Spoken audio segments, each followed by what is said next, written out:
दर्शकों को स्वागत है आपका विधि संचर न्यूज में। मैं हूं कृष्णकांत से घरी। अब देखते हैं दिन भर की खास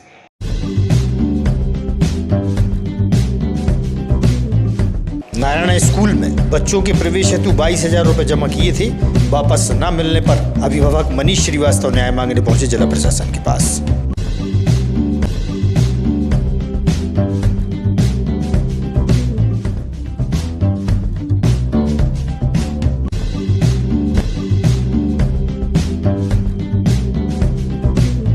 सुप्रीम कोर्ट के चीफ जस्टिस के साथ एक वकील द्वारा जूता फेंकने की घटना को लेकर अंबेडकर राष्ट्रीय अधिवक्ता संघ द्वारा दोषी पर की गई कठोर कार्रवाई की मांग, सौंपा ज्ञापन।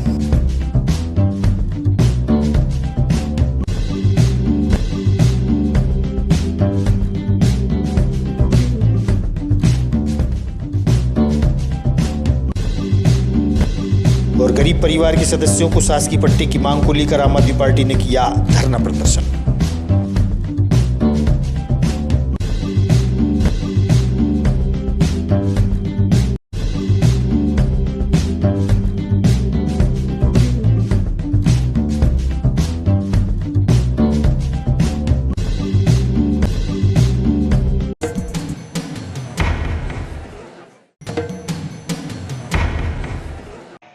अब खबर विस्तार से। जिला प्रशासन के पास मनीष श्रीवास्तव नामक युवक पहुंचे, जहां उन्होंने बताया कि प्राइवेट शिक्षण संस्थान नारायण स्कूल में बच्चे के प्रवेश को लेकर एडमिशन फीस के नाम पर 22,000 रुपये ले लिए गए थे।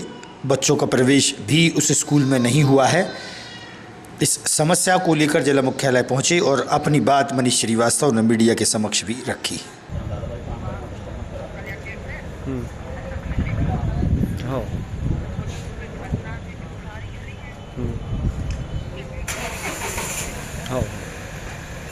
आपका जी मनीष श्रीवास्तव। कहाँ रहते हैं आप? विट्ठल पार्क।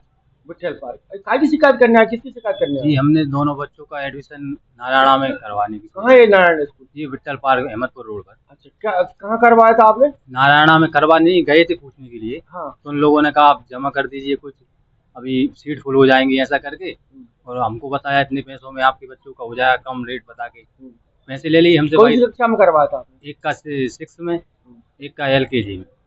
तो 22,000 रुपये उन लोगों ने जमा करवा लिए। अब हम लोग नहीं पढ़ा पा रहे हैं कुछ कारणवश, तो वो लोगों ने बोलने लगे। अब पहले बोल रहे थे ड्रेस भी यहीं से लेना पड़ेगा, आपको बुक भी यहीं से लेना पड़ेगा स्कूल से। तो ऐसे करके वो 2 लाख के ऊपर निकाल दिया उनने। तो हम लोगों ने मना किया, तो 1.5 साल हो गए ना, तो वो हमारे पैसे वापस कर रहे हैं। तो बच्चे एक भी दिन स्कूल नहीं गए। बहुत है ना, अपनी मनमानी कर रहे हैं प्रबंधक। तो अभी बच्चे कहाँ पढ़ रहे हैं आपके? बच्चे अभी इसमें पढ़ रहे हैं मगदम स्कूल में। मगदम में पढ़ रहे हैं। जी। तो कितने पैसे लेना है उनसे? 22,000 रुपये लेना है। प्रबंधक और जो नारायण का जो प्रबंधक है वो क्या कह रहा है? वो मिलते ही नहीं साहब, 2-5 घंटा रोज बिठालते हैं हमको स्कूल में। कब से कितने पैसे ले लिए थे आप? 22,000 रुपये ले लिए सर। कितने महीने पहले? 1.5 साल हो गया। अच्छा, तो कोई रसीद वगैरह कटी? तो रसीद है ना, उन लोगों ने हमको स्लिप दी थी। कहाँ वो स्लिप? वो रखी है हमारे पास आवेदन में। हम कलेक्टर साहब को आवेदन देने आए। आप बहुत परेशान कर रहे हैं। क्या करते हैं आप? आप सब मैं फास्ट फूड का काम करता हूँ, लॉरी चलाता हूँ। कैसे बच्चों को पढ़ा रहे हैं आप? बच्चों को बड़ी मेहनत से पढ़ा रहे हैं सब। हमने ब्याज से पैसे लेके जमा किए थे। आज 1.5 साल हो गया, वैसे वापस करने का नाम ही नहीं ले रहे। कह रहे थे कल आना, परसों आना। एडमिशन हुआ था कि नहीं हुआ था? नहीं, एडमिशन नहीं हुआ था, सिर्फ उनने तो अमाउंट को लिया था, रजिस्ट्रेशन किया था। सुप्रीम कोर्ट के चीफ जस्टिस के साथ एक वकील द्वारा जूता फेंकने की घटना को लेकर अंबेडकर राष्ट्रीय अधिवक्ता संघ द्वारा दोषी पर कठोर कार्रवाई की मांग को लेकर अभिभाषक संघ के साथ जिला प्रशासन को ज्ञापन सौंपा गया।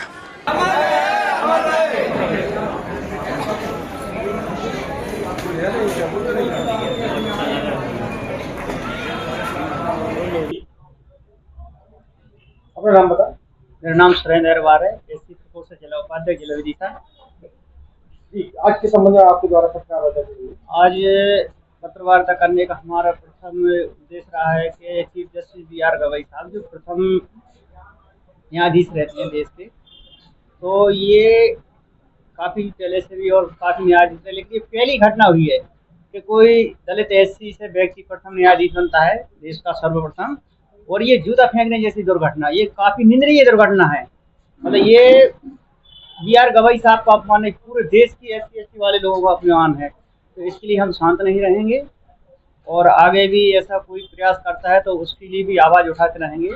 और हम ये सरकार से मांग करते हैं कि ऐसा हर जगह पे बहुत सिक्योरिटी चाहिए, उनकी सिक्योरिटी बढ़ा देना चाहिए गवाही साहब की, कि कोई व्यक्ति इस तरह की घटना करने की ना सोचे। सर्वप्रथम तो उनकी सिक्योरिटी बढ़ना चाहिए और अपराधी को कड़ी से कड़ी सजा मिलना चाहिए, और ये देश में मैसेज जाना चाहिए गवाही साहब की, तो ये प्रथम जस्टिस हैं। कोई आम नागरिक पर भी कोई ऐसी दुर्घटना करने की अपने दिमाग में ख्याल तक ना ला पाए, मैं यही प्रार्थना करता हूँ। धन्यवाद। आज इस संबंध में पत्रकार वार्ता की आपके द्वारा। देखिए, इस देश का कानून, इस देश का संविधान नियम से चलता है, लेकिन जातिवाद की इतनी घिनौनी मानसिकता लोगों के दिमाग में घुस चुकी है कि CJI, chief justice of India, Bharat सरकार, जो कानून के प्रचलन के लिए नंबर 1 के श्रेष्ठ अधिकारी हैं, उनके कक्ष में केवल आरएस गवई साहब के, चीफ जस्टिस जी के जाति की वजह से उन पे जूता फेंकना एक वकील द्वारा सुप्रीम कोर्ट में डाइस पे, इसकी हम अनुसूचित जाति के लोग पूरे भारत की तरफ से निंदा करते हैं। और बाबा साहब डॉक्टर अंबेडकर साहब का आज स्मरण करते हुए हम कहते हैं कि बाबा साहब डॉक्टर अंबेडकर ने हमें जो दिया है वह निश्चित रूप से हम सब के लिए सम्मान और गौरव की बात है। अगर बाबा साहब डॉक्टर अंबेडकर साहब नहीं होते तो आरएस गवई साहब चीफ जस्टिस नहीं होते, सुभाष बोस जैसा व्यक्ति नहीं होता, हमारे मित्र अहरवार जी जैसा साथी नहीं होता। अंबेडकर साहब के संविधान की ताकत है कि आज हम सब काम कर रहे हैं, लेकिन गवई साहब के ऊपर जिस तरीके की घटना, जूता फेंकने के प्रयास एक वकील द्वारा सुप्रीम कोर्ट के किए गए हैं, इसकी हम घोर निंदा करते हैं। हम चाहते हैं कि उन्हें बड़ी से बड़ी सजा मिले और हमेशा के लिए उनका वकील होने का लाइसेंस निरस्त किया जाए और देश को ऐसी शिक्षा दी जाए कि कोई अन्य व्यक्ति, चीफ जस्टिस तो छोड़िए। हाईवे के पास मिर्जापुर क्षेत्र एक मकान मालिक विकलांग व्यक्ति द्वारा अपने भरण पोषण हेतु मकान विक्रय किया गया था। 15 लाख रुपए में मकान विक्रय हुआ था। 10 लाख रुपए मिल गए हैं। 5 लाख रुपए देने में आनाकानी की जा रही है। पीड़ित द्वारा न्याय की मांग की गई।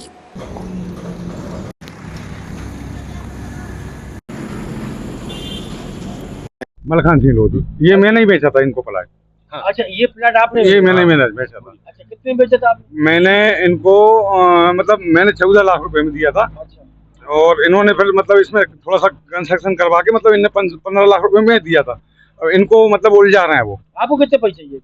मुझे मतलब इनसे चाहिए 2.5 लाख रुपए। कौन परेशान कर रहा है इनको? सर राम नरेश मैं आपका उमा शंकर विश्वकर्मा, कहाँ रहते हो आप? मिर्जापुर। अच्छा, ये जो प्लाट कहाँ पर है आपका मकान? ये मकान है अपना है होटल भेलसा के पास। अच्छा, क्या दिक्कत हो रही है आपको? दिक्कत ये हो रही, राम नरेश तिवारी जी को बेचा था अपन ने। अच्छा, छोटे भाई ने रजिस्ट्री करा दी थी। क्या भाई नाम है छोटे भाई? दीनदयाल विश्वकर्मा। अच्छा, कब बेचा था आपने? ये 2 महीने पहले बेचा था। कितने का? ये 15 लाख का। फिर क्या दिक्कत हो रही है? दिक्कत ये हुई कि 15 लाख का बेच दिया अपन ने। इसके बाद एनएच वाले आए तो मुंडी गड़ा गए, तो वो बोले कि हमारा मकान जा रहा है, लेकिन आपने पड़ोसी से पूछा, क्लियर हो गया, कोई नहीं जा रहा, नफ्ती हो गई 3 बार। इसके बाद अब ये पैसे लेने गए तो इनके साथ मारपीट हुई। अच्छा, कितने पैसे मांग रहा है? अपने लिए 5,60,000 रुपये चाहिए। अच्छा, वो बोल रहा है कि मैंने एनएच में पैसा दिया, तो मैं भी ये बोल रहा हूँ कि एनएच में किसको पैसा दिया, मुझे नाम बताओ आप। भाई आप नफ्ती करा रहे थे 10 लोग, मतलब ये 10 लोग हैं, इनके ही मकान जा रहे थे, लेकिन किसी का नहीं जा रहा, क्लियर हो गया। अब बोल रहे हैं कि आपका सामान रखा है, मैं रात में सामान पिघवा दूंगा, कब्जा कर लूंगा। अच्छा, काय में है वो पुलिस में है साहब। मतलब क्या नाम है उनका? राम नरेश तिवारी। नाम है आपका? मेरा संतोष विश्वकर्मा नाम है। कहाँ है आपकी दुकान? मेरी दुकान यहीं पे है। ये एरिया नाम बताओ, कहाँ पर है? हाईवे पे कहाँ पर? NH 140 पर है। हाँ। पहले NH वाले गलती से गलत मंडी गड़ा गए थे, ज्यादा 8-10 फीट अंदर गड़ गई थी। फिर डबल से उनने नाप तोल किया, 3-4 बेर नापने आए, RI साहब आए, NH अधिकारी आए, इसके बाद वो सही कर गए। जो जहाँ से जगह है वहाँ से अपनी जगह अपन को मिल गई। तो ये जो बगल में जो कौन का प्लाट है? ये बगल में ये दीनदयाल विश्वकर्मा जी का प्लाट है। दिक्कत इनको क्या, कौन परेशान कर रहा है? इनको इन्हें बेचा है, वो परेशान कर रहे हैं। कौन है वो? कोई तिवारी जी हैं। दादा, क्या नाम है आपका? किशन लाल विश्वकर्मा। किशन लाल। कितनी उम्र हुई दादा? मेरी उम्र वही साहब 75 के आसपास। 75 साल। पैर कैसे खराब हुआ है आपके? पैर, मेरे पैर एक्सीडेंट हुआ था मेरा, उसमें टूटे हैं दोनों पैर। एक्सीडेंट हो गया? कब हुआ था एक्सीडेंट? ये हुआ था उम्र बोलो। हाँ। 15-20 साल हो गए, 20 साल। दादा, तो ये जो आपने जो जमीन कहाँ पर ली थी? जे हाईवे पे ली थी सर मैंने। अच्छा, कितने की ली थी आपने? जे मैंने ली थी 12 लाख की। 12 लाख। कितने बेची थी, किसको बेची थी? जे 12 लाख की ली और फिर से बनवाई सर, आओ। तो ये 15 लाख की पड़ गई। अच्छा, फिर 15 लाख में मैंने दिया था। किसको दिया था, किसको बेचा था? जे महाराज है नाम नरेश सर तिवारी, काय में है जी? जे पुलिस में है। अच्छा, कितने का बेचा था आपने? 15 लाख का। 15। कब बेचा था? जे अभी 2 महीने पहले। फिर क्या हुआ? फिर उनने पैसे नहीं दिए, 10 लाख देकर रजिस्ट्री करवा ली। कितने पैसे वो लेना? उनसे लेना है 9.5 यानी 5.5 लाख रुपए देना। हाँ। क्या कह रहे हैं आपको? वो धमकी दे रहे हैं मारने की, और कह रहे हैं कि जो तोड़ देंगे शटर मटर सामान फेंक देंगे, और नहीं दे रहे पैसा, बने सो कर लो, जान से मारने की धमकी दे रहा है। मंगलवार को मोहनगिरी क्षेत्र में महर्षि वाल्मीकि जयंती के मौके पर कार्यक्रम समाज बंधुओं द्वारा रखा गया था। सनातन श्री हिंदू उत्सव समिति के अध्यक्ष नितिन माहेश्वरी भी कार्यक्रम में पहुंचे।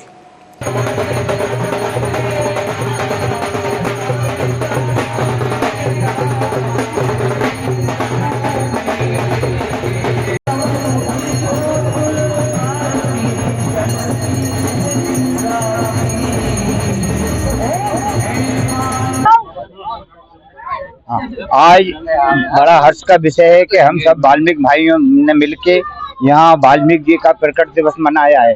अतिथि के रूप में हमारे यहाँ नितिन महेश्वरी जी पधारे हैं, उनका बहुत बहुत धन्यवाद। जो हमारे वाल्मीकि भाइयों के लिए उन्होंने 2 शब्द यहाँ कहे, और आज बहुत बड़ा अच्छा दिन है। आज जो लव कुश की शिक्षा और दी है वो भगवान वाल्मीकि जी महाराज जी ने दी है, और हम ये चाहते हैं कि इसी तरह हम वाल्मीकि भाइयों को उनका आशीर्वाद मिलता रहे। बहुत बहुत धन्यवाद। वाल्मीकि प्रकट दिवस उत्सव है, जिसे हमने बड़े धूमधाम से मनाया गया है, और मोहनगिरी क्षेत्र में आज भगवान वाल्मीकि जी के प्रकट उत्सव की आप सभी लोगों को हार्दिक बधाई और शुभकामनाएं। आज हम सब लोगों ने उनके प्रकट उत्सव को, जन्मदिन को धूमधाम से मनाया है, और हम लोगों ने सबने आज ये प्रण भी लिया है कि भगवान ने जो हमारे पूरे लोगों को जो दिशा दी है, उनके जो संदेश हैं कि हमको सब मिलजुल कर रहना है, समाज में एक भाव रखना है, ये हम सब लोगों ने आज प्रण लिया है। हम सब लोग मिलजुल कर इसी तरीके से हर वर्ष पूर्व से ही ये सब लोग मनाते आए हैं। वाल्मीकि जी के प्रकट उत्सव आज पूरे शहर में धूमधाम से मनाया जा रहा है, उसी में मैं सम्मिलित हुआ। मैं आपके माध्यम से इन सब लोगों को भी धन्यवाद देता हूँ कि इन लोगों ने मुझे बुलाया और सम्मिलित किया, और बस भगवान महर्षि वाल्मीकि जी मुझ पर कृपा और बरसाए रखें, ऐसी प्रार्थना करता हूँ। जय हिंद, जय भारत। नवरात्र पर्व के समापन उपरांत आकृति कॉलोनी में विशाल भंडारे का आयोजन हुआ, जहां प्रसादी ग्रहण कर धर्म का लाभ लिया गया।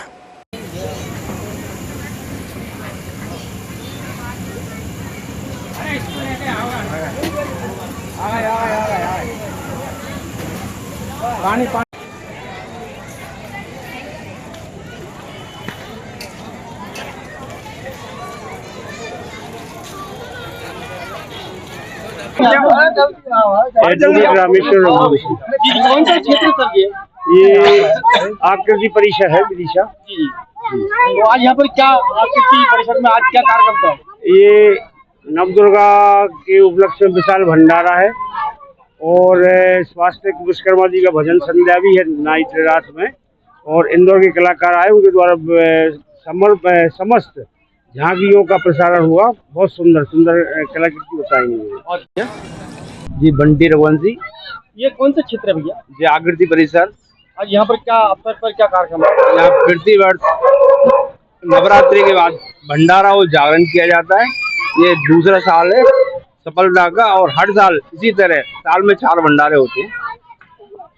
मेरा नाम गोविंद विश्वकर्मा है। विश्वकर्मा जी कहाँ रहते हैं आप? यही आकृति परिषद में रहते हैं। आज क्या कार्यक्रम है यहाँ पर, किस अवसर पर है? ये नवदुर्गा के जो झांकी लगी थी उसके उपलक्ष्य में भंडारा, विशाल भंडारा आयोजित किया जा रहा है, जो कि आकृति परिसर की पूरी टीम, जो भी जहाँ रहवासी हैं और भी जो हमारे परिचित हैं, सभी के सहयोग से ये भंडारा हो रहा है। भंडारे के बाद क्या कार्यक्रम होगा? भंडारे के बाद विशाल जागरण हो रहा है, जो कि विदिशा के स्वास्थ्य विश्वकर्मा जी उनके माध्यम से जागरण होगा। आम आदमी पार्टी द्वारा शहर में कुछ गरीब परिवारों के लिए शासकीय पट्टे की मांग को लेकर धरना प्रदर्शन किया गया। कलेक्ट्रेट परिसर में जिला अध्यक्ष प्रमोद शर्मा से हुई चर्चा। भारत माता की जय, भारत माता की जय, भारत माता की जय, वंदे मातरम, वंदे मातरम, वंदे प्यारी भाई। अच्छा, कहाँ रहते हो अम्मा? जानकी नगर। अच्छा अम्मा, कैसे कहाँ रह रही हो अभी? अभी भाई डरे है, अभी चपाई में हमारी टूट गई है सब, मैं तो अपने बाहर सोती हूँ, मैं तो जागा था। अच्छा, कितने बच्चे हैं आपके? बच्चे सब मेरे एक बच्चा है। अच्छा, चलो ठीक। काय के लिए आई हूँ यहाँ पे? सब कमाए, सब मुझे एक जगह चाहिए रहने के लिए और मुझे पट्टी चाहिए। कितनी उम्र हो गई अम्मा आपकी? अब साहब तुम बताओ, 70 साल। क्या अम्मा कौन समाज हो आप? हम हाँ। आदिवासी। मैं प्रमोद शर्मा, आम आदमी पार्टी विदिशा। किस संबंध में आप लोग यहाँ पर पहुंचे? बड़ी संख्या में महिला पुरुष भी है। हमारा संबंध सीधा सा है। 2014 में नरेंद्र मोदी जी ने कहा था कि 2022 तक सभी गरीबों को पट्टे दे दिए जाएंगे, सरकारी घर पक्के मकान दे दिए जाएंगे, लेकिन उन्होंने नहीं दिया, उन्होंने धोखा दिया है। अब समय आ गया है पट्टे लेने का। ये सब लोग आए अनिश्चितकालीन धरने पर और यहीं बैठेंगे जब तक पट्टे का सर्कुलर जारी नहीं हो जाएगा। पहले भी आपके द्वारा इनके लिए कलेक्टर को आवेदन दिया गया था, क्या हुआ उसका? हमने 8 सितंबर 2025 को कलेक्टर साहब को आवेदन दिया था। उन्होंने उसका सर्वे कराया है। उस भूमि का जो भूमि सिंचाई विभाग के नाम अंकित है, उसका हेक्टर है 0.944, लगभग 5 बीघा जमीन है जो सिंचाई विभाग की है। हमारा ये कहना है कि उस जमीन पर सभी को पट्टे दिए जाएं लीगली और सबको पक्के मकान बना के दिए जाएं जिसमें वो सुकून की जिंदगी जी सकें। क्योंकि आज मैं देखता हूं छोटे छोटे बच्चे कीचड़ में सो रहे हैं, झुग्गियों में रह रहे हैं। ये बर्दाश्त नहीं किया जाएगा। यदि ये पट्टे नहीं देंगे तो ये आंदोलन अभी छोटा है, ये बड़ा आंदोलन भी हो सकता है। क्योंकि मोदी जी ने कहा है, देश के प्रधानमंत्री जी ने कहा है कि 2022 तक सबको पट्टे दे देंगे, लेकिन उन्होंने नहीं दिए। ये बहुत ऐसे कितने परिवार हैं जो आज बेघर है इस तरीके से जीवनयापन कर रहे हैं? पूरे विदिशा में मेरे नॉलेज में आया है लगभग 1000 परिवार हैं पूरे विदिशा में। मैंने चिन्हित किए हैं लगभग 200 परिवार, और 200 परिवार को मैंने आह्वान किया है कि मैं आपको पट्टे दिलाऊंगा। उनको मैंने इंश्योर किया है क्योंकि ये उनका अधिकार है। वो भीख नहीं मांग रहे, वो किसी से उनका अधिकार मांग रहे हैं। यदि गरीब आदमी कोई आता है तो यहाँ से भगा दिया जाता है, उसकी कोई सुनवाई नहीं होती है। अब मैं इनके साथ आया हूँ, इनको सुनवाई करना पड़ेगी क्योंकि ये लड़ाई आखिरी लड़ाई है। हम बार बार इस लड़ाई को नहीं लड़ेंगे। हम पहले भी आए थे और अब फिर से आए। सनातन श्री हिंदुत्व समिति के अध्यक्ष नितिन माहेश्वरी द्वारा प्रेस क्लब भवन में पत्रकार वार्ता का आयोजन किया गया, जहाँ उन्होंने अपनी बात मीडिया के समक्ष रखी। प्रेस कॉन्फ्रेंस रखी है, इसका एक ये सबसे बड़ा कारण है कि 1 वर्ष के लिए मैंने जो सनातन श्री हिंदुत्व समिति की कार्यकारिणी बनाई थी वो 1 वर्ष के लिए बनाई थी। उसका कारण ये है कि सभी समाजों को लेकर हमने जो एक कार्यकारिणी बनाई थी उसमें 151 लोगों की कार्यकारिणी थी। और आगामी जब मैंने कार्यकाल संभाला तो उसके बाद मैं आप लोगों को आज ये बताना चाहता हूँ कि कहां से मैंने शुरुआत की और कहां से कहां तक के लिए मैंने क्या क्या किया। सबसे पहले जैसे ही मैं लाइटों की व्यवस्था, रोडों के गड्ढे, बिजली के तार ऊंचे, हर झांकी को सबसे बड़ा मुद्दा था हमारे झांकी की रसीद, क्योंकि बिजली विभाग ने इस बार भी झांकी वालों से रसीद की डिमांड करी थी कि हर झांकी रसीद देगी, रसीद कटवाएगी। और हम लोगों ने, हमारी समिति के सब लोगों ने उनसे आग्रह किया, जैसे भी किया, लेकिन उन लोगों ने हमारी बात को माना और एक भी झांकी की एक भी रसीद नहीं कटी, क्योंकि मंदिरों की कोई रसीद नहीं कटती। वो मंदिरों की श्रेणी में हमारे सुधार रहे ना भैया, धीरे धीरे सुधारता है ना हर चीज। पहले कहीं जैसे कोई गलती हो गई किसी झांकी वाले से या किसी ने आपस में मतभेद निकाले, मनभेद थे, आज हमने सबको एक किया ना। आज मेरे 1 वर्ष पूर्ण होने पर ये प्रेस कॉन्फ्रेंस रखी गई थी, जिसमें मेरे 1 साल के कार्यकाल में मैंने क्या क्या किया, कैसे शहर की सेवा करी, और सब लोगों ने मिलकर, प्रशासन ने, चाहे हमारे जनप्रतिनिधि हों, चाहे हमारे हिंदुत्व समिति के सभी कार्यकारिणी सदस्य हों, चाहे हमारे साथ बैठे संस्थापक लोग हों, हम सब लोगों ने और मेरे साथ इन सब लोगों ने कंधे से कंधा मिलाकर जो मेरा साथ दिया, आज मैंने इन सब लोगों को आभार व्यक्त किया। और मेरी 1 वर्ष की जो मैंने कार्यकारिणी बनाई थी उसके 1 वर्ष पूर्ण होने पर वह स्वतः ही भंग हो जाती है, क्योंकि मैंने वो सब बातें प्रेस कॉन्फ्रेंस के माध्यम से इसलिए रखी थी क्योंकि आगामी 2-3 दिन बाद इतवार को हमारी एक जो वार्षिक बैठक होती है जिसमें हमारा आय व्यय का ब्यूरो देते हैं हम समिति को, तो हमारी वो बैठक है। उसके बाद हमारी नई समिति फिर बनेगी, हम उस कार्यकारिणी का हमारी फिर से गठन करेंगे, फिर हम वो आपको पत्रकार माध्यम से। बात हो गई है, आपने अभी तक कोई समिति का नाम बता, कौन समिति कर रहा है? सनातन श्री हिंदुत्व समिति, भाई उसी का मैं अध्यक्ष हूँ। मैं लगातार आपसे बोल रहा हूँ, सनातन श्री हिंदुत्व समिति के ये सब संस्थापक सदस्य हैं। मैं सनातन श्री हिंदुत्व समिति का अध्यक्ष हूँ। आज हमारा 1 वर्ष पूर्ण हो गया है। मेरी कार्यकारिणी जो मैंने बनाई थी वो 1 वर्ष के लिए बनाई थी। आज उस 1 वर्ष को पूर्ण होने पर अब हमारा नया विजन जो है, वो हमारा जो विजन है उसको लेकर नए ऊर्जावान लोगों को भी हम जोड़ेंगे, जो लोग सनातन श्री हिंदुत्व समिति में काम करना चाहते हैं। उसके बाद हम सब लोग मिलकर, हमारा नया विजन है गौशाला, कार्यालय निर्माण, हमारा जानकी कुंड जो सालों से अधूरा पड़ा हुआ है, आदरणीय कलेक्टर साहब ने उसको स्वीकृति दे दी है। मैं लगातार कलेक्टर साहब के संपर्क में हूँ। हमारा पूरे प्रशासन ने जो सहयोग किया, आप सब पत्रकारों ने सहयोग किया, अपने सब कार्यक्रम आप देख रहे हैं गरीब में पूर्ण शांतिपूर्ण, और शहर का माहौल भी एकदम शांतिपूर्ण, इसीलिए क्योंकि हम सब मिलकर अपना त्योहार मान रहे हैं। हम सब आगामी खबरों के लिए आप देखते रहिएगा विधि संचल न्यूज। हमें दीजिए इजाजत। नमस्कार।